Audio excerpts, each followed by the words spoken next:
来看社会发展部新部长上任后头一届甲媒体见面，部长黄彦南是强调讲未来加强来打击诈骗，强化数位人性，嘛发展数位经济。另外，针对 TikTok 平台的问题，部长嘛表示讲，未来若使 TikTok 脱离中国的公司，咱得当来使用美国版本的 TikTok。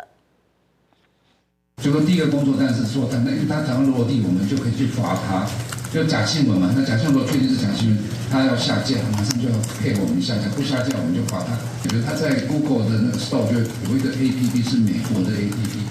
那个 APP 你一 download 一用，你是连到自然是连到美国的 APP， 你不会连到新加坡或者中国的 APP。接到这些讯息以后，我们就会尽速的分派给各个相关单位。比如说，如果是仿冒名人的话，我们就直接跟那些名人联络，使用一些 AI 的方法就是我们主动去搜寻这种可疑的诈骗然后会把这些资料尽量放在我们的那个